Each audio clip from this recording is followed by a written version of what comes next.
여러분 안녕하십니까? YTN 시청자를 위한 옴부즈만 프로그램 시청자의 눈입니다. 먼저 뉴스 진단 시간입니다. 이번 주에는 5.18 광주 민주화운동 관련 보도를 모니터했습니다. 김영지 시청자 평가원, 정치부 임성호 기자 나오셨습니다. 안녕하세요. 5.18 민주화운동 기념일만 되면 되풀이되는 논란이 있습니다. 바로 이제 임을 위한 행진곡을 합창으로 할 것이냐, 재창으로 할 것이냐의 논란인데 올해도 역시 되풀이됐군요. 네, 그렇습니다. 지난 수요일은 5.18 광주 민주화운동 36주기였습니다.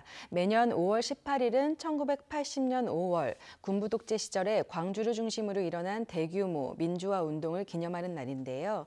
역사적인 기록을 살펴보면 이 운동은 광주 사태, 광주 항쟁 등 여러 가지 이름으로 불리다가 1988년 초 민주화합추진위원회의 건의에 따라 민주화를 위한 운동의 일환으로 그 의미가 규정되었습니다. 1997년에 국가 기념일로 지정되었고 2003년에는 정부 공식 행사가 됐습니다. 공식 행사 때마다 행사에 참석한 사람들이 다 함께 임을 위한 행진곡 노래를 불렀습니다. 2004년에는 노무현 대통령이 이 행사에 참석해 자리에서 일어나 이 노래를 부르면서 화제가 되기도 했는데요. 하지만 이후에 이 노래는 이념 논란 등을 이유로 2009년에 합창곡 형식으로 바뀌었고 올해에는 국가보훈처가 이 노래에 대한 재창과 기념곡 지정을 불허했습니다. 이에 대해서 주최 측과 시민단체, 야당 등은 5.18 의미를 무시하는 처사라면서 국가보훈처의 결정에 반발했습니다. 사실 일반인이 볼 때에는 이 노래를 재창하는 것이나 합창하는 것이 큰 의미가 없어 보일 수도 있겠는데요. 이 논란은 올해로 8년째 되풀이되고 있습니다. 국가기념일에 정부 공식 행사에서 기념곡을 재창하는 것, 그러니까 다시 말해서 국가기념일에 대한 기념곡을 지정하거나 특정 노래를 재창하는 것이 문제라고 보는 것인데요. 국가보훈처가 5.18 기념 지정과 재창에 대해 부정적인 입장과 결정을 내린 이유는 무엇인지 궁금합니다. 기념곡 지정의 조건은 무엇이고 재창과 합창이 갖는 사회적 의미는 어떠한지 정리가 필요할 것 같습니다. 임성호 기자, 임을 위한 행진곡 80년대 운동권을 상징하는 노래이기도 한데 어떤 의미가 담겨 있길래 이렇게 사회적인 논란이 되고 있는 겁니까? 네, 그러면 우선 먼저 임을 위한 행진곡에 대해서 좀 알아볼 필요가 있습니다. 이 곡은 김종렬 광주문화재단 사무처장이 전남대 경영학과 3학년이던 1982년에 작곡했습니다. 그때 김 사무처장은 1980년 5월 광주 민주화 운동 때 전남도청을 끝까지 지키다가 계엄군의 총에 맞아 숨진 시민군 대변인 윤상원 씨와 1979년에 노동운동을 하다가 사망한 박기순 씨의 영혼 결혼식이 치러졌다는 소식을 들었습니다. 김 사무처장은 문화운동을 하던 10여 명과 함께 그 결혼식 선물로 노래극 테이프를 만들기로 했는데요.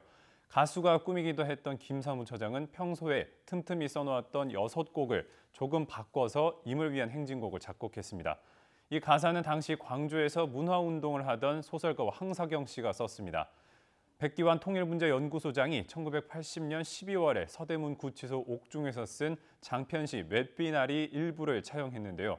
이후 1980년대 운동권을 상징하는 노래가 됐습니다. 이 노래는 정부는 1997년부터 2008년까지 공식 기념식에서 재창됐다가 2009년부터 재창을 불허했습니다.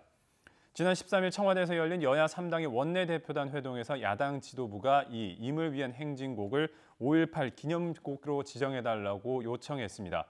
박근혜 대통령이 국론 분열을 일으키지 않는 차원에서 좋은 방안을 찾아보도록 지시하겠다고 말을 했었는데요. 하지만 국가보훈처는 관련 근거가 없어서 노래를 5.18 기념곡으로 지정할 수 없다고 결정했습니다. 현행법상 특정 기념일에 대한 기념곡 지정을 규정한 법률 자체가 없다는 겁니다. 실제로 애국가도 법률상 우리나라의 공식 국가라고 명시되어 있지는 않습니다.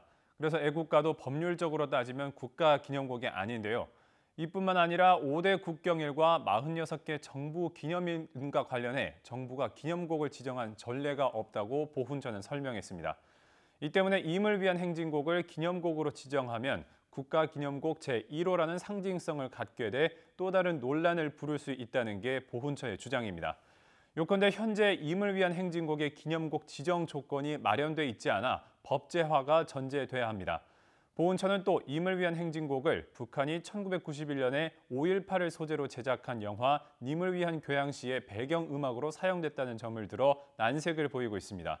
이 노래 제목과 가사 내용에 나오는 님과 새날의 의미에 대한 논란이 계속되고 있어서 정부 기념식에서 부르는 게 부적절하다는 겁니다.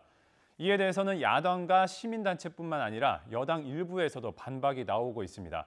새누리당 하태경 의원은 보훈처가 임을 위한 행진곡이 김일성 찬양곡이 아닌지 또 자유민주주의 체제와 양립할 수 없는 노래가 아니냐는 의심을 하고 있다고 말했는데요. 이는 근거 없는 유언비어를 보훈처가 직접 유포하고 있다고 비판했습니다. 하 의원은 그러면서 김일성 찬양곡으로 의심하면 합창도 하지 말아야 하는 것이 아니냐고 반문했습니다.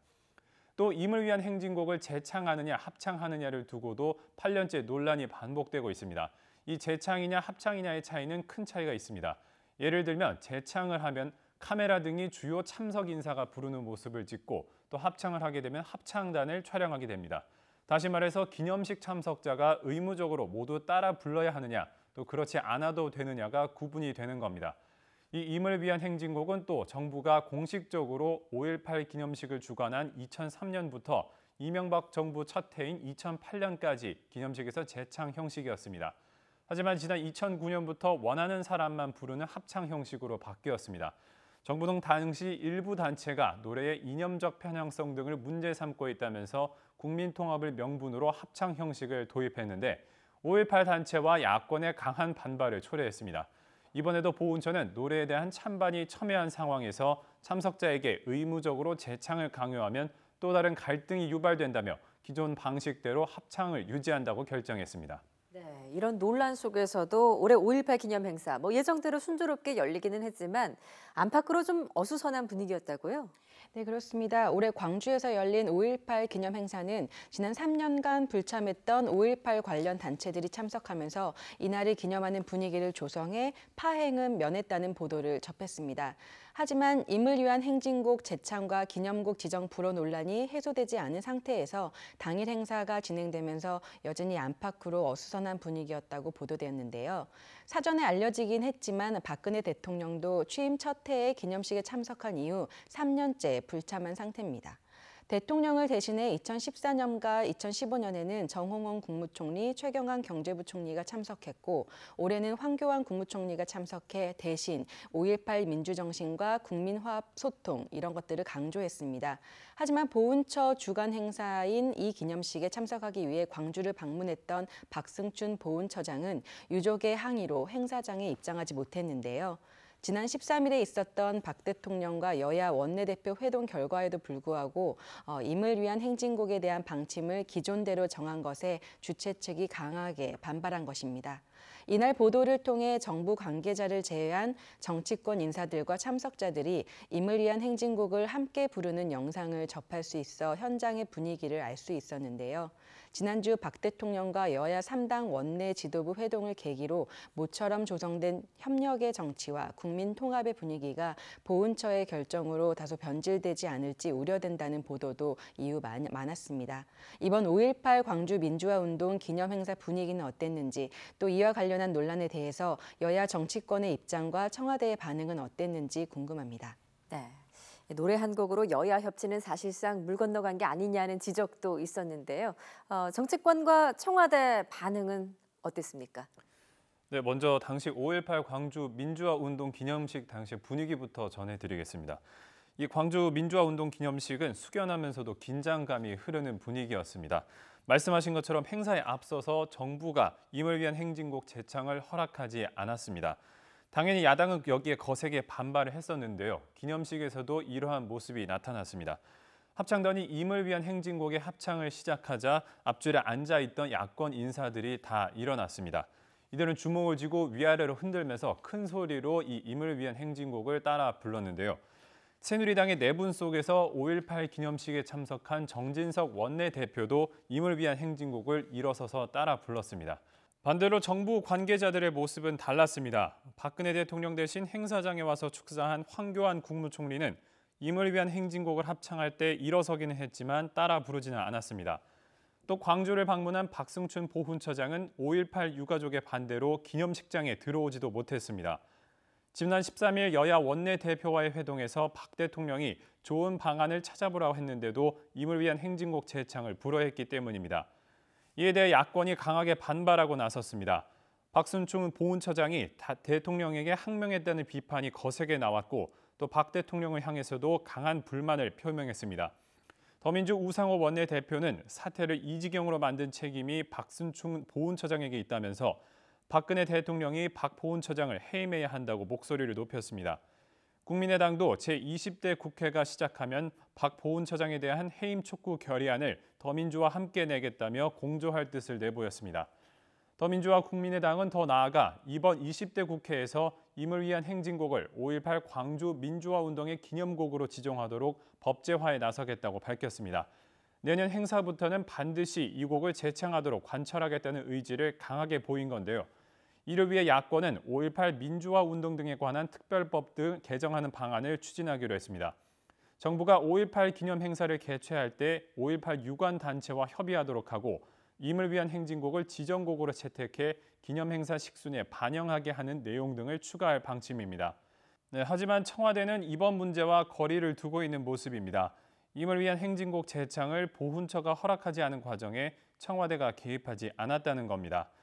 20대 국회가 개원하기 직전에 불거진 이 임을 위한 행진곡 문제를 어떻게 푸느냐에 따라서 앞으로 여야와 정부가 협치에 대한 시금석이 될 것으로 보입니다. 예.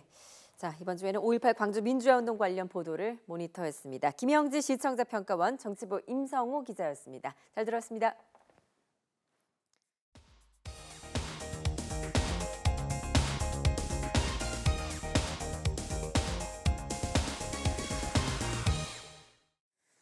네, 지상파 DMB 채널은 YTN DMB 프로그램을 평가하는 내가 본 YTN 순서입니다.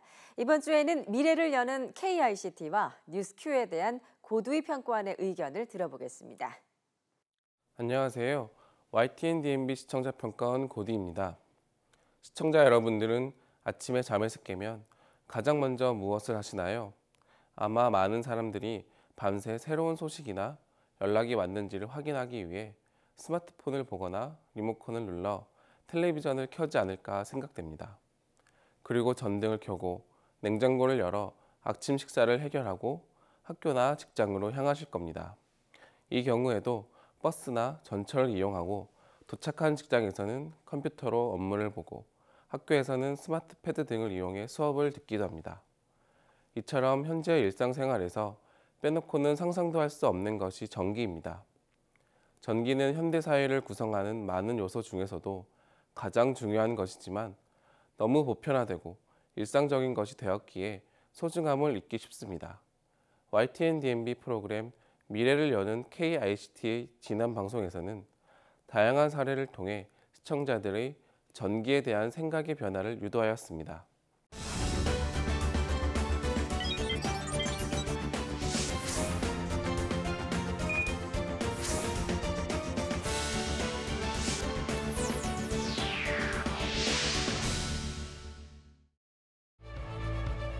이제 세계는 지구를 지키는 녹색 기술, 스마트 에너지, 즉 스마트 그리드에 주목하고 있다. 태양광으로 에너지를 모아 전기를 대신하고 땅속 온도인 지열을 이용해 냉난방을 할 뿐 아니라 이 모든 에너지를 스마트폰으로 확인할 수 있는 미래. 미래를 여는 KICT는 정보통신 기술, 즉 ICT 기반의 융합 산업으로 우리나라 경제를 이끌어 나가는 성장 동력으로 주목받고 있는 다양한 기술을 소개하는 프로그램입니다. 지난 방송에서는 지구 환경과 이를 지킬 수 있는 에너지를 소재로 지구를 지키는 녹색 기술, 스마트 에너지에 대해 소개되었습니다. 우리나라는 석유와 같은 에너지 자원보다 태양 에너지가 충분하며 국토는 좁지만 삼면이 바다로 둘러싸여 있습니다. 이 같은 자연 환경을 이용해 에너지를 생산하는 사례가 프로그램을 통해 전달되었습니다. 화력 에너지를 사용하지 않고 제주도 자연 그대로의 바람을 통해 전기를 생산하고 있는 대규모 풍력단지에 대한 정보는 자연 친화적인 에너지 사업의 형태이자 정부와 주민 간의 원활한 협력의 모습을 보여준 좋은 사례라 생각됩니다. 또한 제주도의 한 섬에서 풍력과 태양을 통해 전 가구에 에너지를 원활하게 보급할 뿐만 아니라 발전된 에너지 중의 일부를 ESS, 즉 에너지 저장 시스템을 통해 저장하고 있다는 사실을 전달함으로써 한 번 만들어진 전기 에너지는 저장하기는 어렵다라는 일반적인 상식을 바꾸는 데 도움을 주었습니다. 탄소를 줄이기 위해 대규모 풍력단지를 조성하고 전깃줄을 지하로 설치하여 외부 자연재해에 의해 전기가 단선되는 것을 최소화하면서 섬 전체의 자연 환경이 개선되었는데요. 이를 통해 관광객의 유입이 늘어났다는 점은 스마트 에너지의 개발의 선순환적인 모습을 보여준 단적인 예일 것입니다. 또한 신재생 에너지의 개발 정보와 함께 방송된 스마트 그리드는 에너지 효율을 극대화하기 위해 전력 공급자와 소비자가 양방향으로 정보를 교환하는 것을 의미하는데요. 이는 앞으로의 미래적인 에너지 산업의 중요한 내용임을 확인할 수 있었습니다.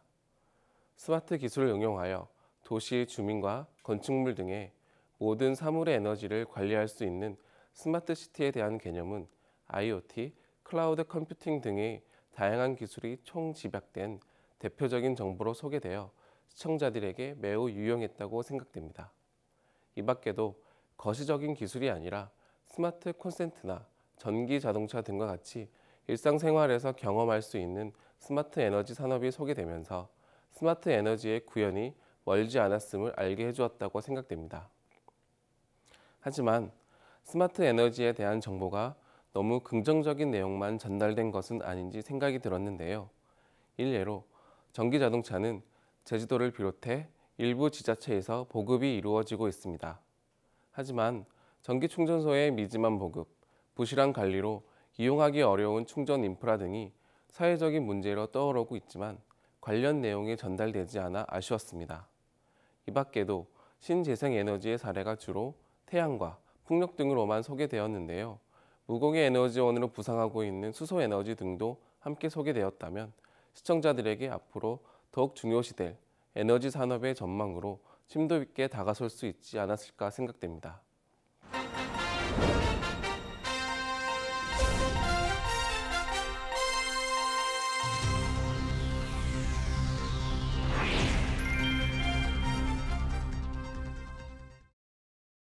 옥시에 이어 세퓨도 도마에 올랐습니다. 14명의 사망자를 낸 가습기 살균제 세퓨의 원료가 정부가 애초 발표한 덴마크에서 들여온 PGH가 아니라 중국에서 수입한 독성 화학물질 PHMG일 가능성이 제기됐습니다. 피해자 유족들과 환경단체 대표는 원료 공급사로 알려진 덴마크 캐톡스 대표와 면담을 하고 이를 확인했다고 주장했습니다.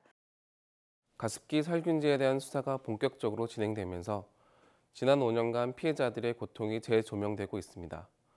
제품을 판매한 기업과 이를 허가한 정부는 있었지만 가습기 살균제로 인해 소중한 생명을 잃었던 피해자들에게 그동안 어떠한 사과도 없었습니다. 사건이 발생한 지 5년 동안 피해자들은 다수의 방법을 통해서 명확한 조사를 요구하였으나 쉽게 이루어지지 못했는데요. 다행히 최근 검찰 조사가 진행되면서 일상에서 겪을 수 있는 일반인들의 피해가 조금이나마 해소될 수 있을 것이라는 희망을 주고 있습니다. 이와 같은 사건이 발생했을 때 많은 사람들은 신문이나 방송을 통해서 관련 정보를 얻고자 합니다. 하지만 많은 위험 사건에 대한 정보가 전달되는 과정에서 일반 시민과 전문가는 서로 다르게 위험 상황을 이해하기 마련입니다. 알고 있는 정보의 차이로 인하여 같은 위험 요소라 하더라도 개인이 느끼는 위험의 정도는 차이가 있다는 것입니다. 가습기 살균제와 관련된 뉴스도 이와 동일선상에서 볼 수 있습니다. 가습기 살균제의 원료로 전해지는 PGH 혹은 PHMG는 일반 시청자들은 명확하게 이해하기 어려운 내용일 수 있습니다. 사건의 정황상 이 두 원료는 다수의 사망자를 낸 중요한 재료로서 더욱 자세하게 설명되어야 할 필요가 있습니다. 하지만 많은 수의 기사에서는 이러한 원재료에 대한 명확한 설명이 부족하였습니다. 향균제로 사용되는 PGH나 농약이나 카펫 향균제로 이용되는 PHMG 등 관련 정보를 더욱 자세하게 시청자들에게 전달할 필요성이 있습니다. 단순히 원재료 명만으로만 이를 전달한다면 관련 약품에 대한 일반 시청자들의 위험 인식이나 예방에 있어 한계가 발생할 것입니다. 5년이라는 시간이 흐르는 동안 가습기 살균제에 대한 보도는 매년 이루어져 왔습니다. 하지만 정부의 방침이나 피해자들의 행동이 있을 경우에만 보도가 되는 경향이 있습니다. 언론사는 보통 제4의 계급이라고 일컬어집니다. 입법, 사법, 행정의 테두리 안에서 보호받지 못한 사회적인 피해가 발생했을 때 언론은 적극적인 행동을 통해 이를 해결해야 할 책무가 있을 텐데요. 위험한 사건 정보를 원인과 결과로 명확하고 세부적으로 정리하여 적극적으로 시청자들에게 전달해야 하는 것이 꼭 필요한 시점일 것입니다.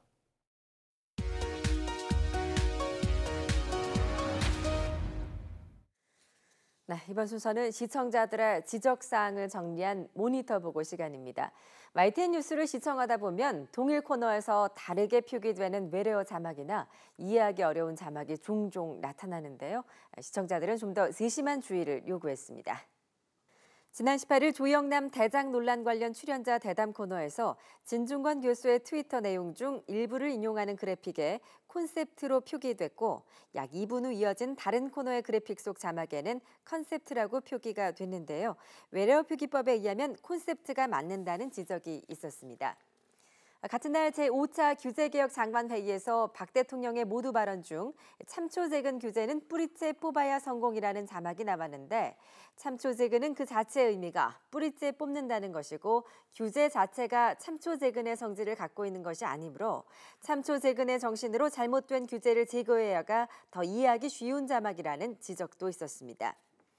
그리고 뉴스통 화면 하단의 주요 뉴스 스크롤 자막에서는 공주행으로 한자를 첨가해 전달력이 높았으나 정치편 스크롤 자막에서는 공주행이라고 한글로만 전달해 통일성이 필요했다는 지적이 있었습니다.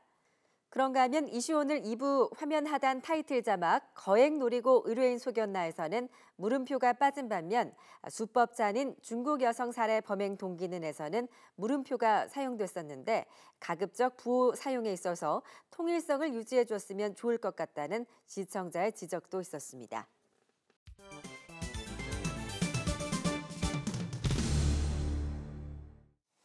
언론 전문가로부터 우리 언론의 문제점과 발전 방향 등을 들어보는 매체 비평 시간입니다. 오늘은 정대철 한양대학교 교수로부터 뉴스의 스케치 보도에 대한 문제점이라는 주제의 논평을 들어보겠습니다.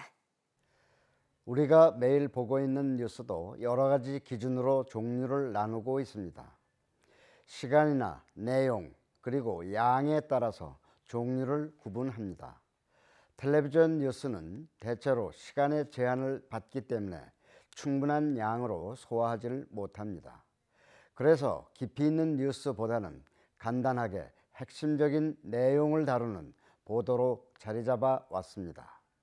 이른바 스케치 보도가 많았습니다.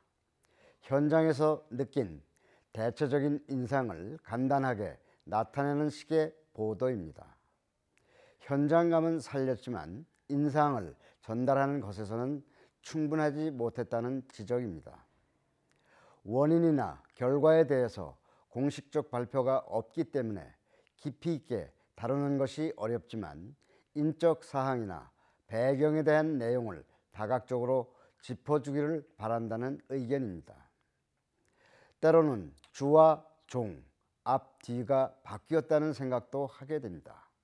사건 보도에서 등장하는 묻지마 살인, 폭행, 정신질환 진료와 같은 사회적 불안을 부추기는 말들이 거침없이 사용되고 있습니다.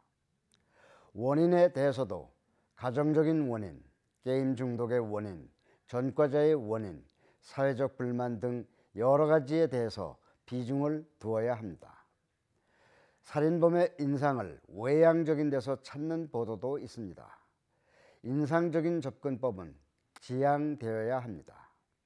관상이나 인상에서 흉악범을 가린다는 것은 허황된 망상일 뿐입니다.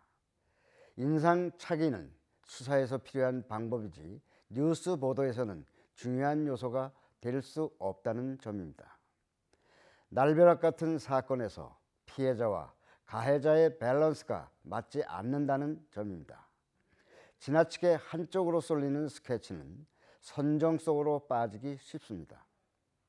한때는 살인범의 의상이 패션으로 둔갑한 적도 있었지만 역기능적인 결과였습니다. 공포의 강력범을 연성화시키는 인상으로 전달하는 것은 문제가 된다고 봅니다. 반복적인 묻지마 사건은 맨홀과 같습니다. 치안의 문제이고 시민의 안전을 방치하는 다각적인 원인으로 연결시킬 수 있습니다. 임시 방편의 일회성 대책이나 발표용으로 모면하는 사례를 허용하는 보도가 되지 말아야 합니다. 근본적인 원인과 예방에 비중을 두는 보도가 되기를 기대합니다. 현장 인터뷰에서 한 말씀만 해 주십시오. 부탁합니다.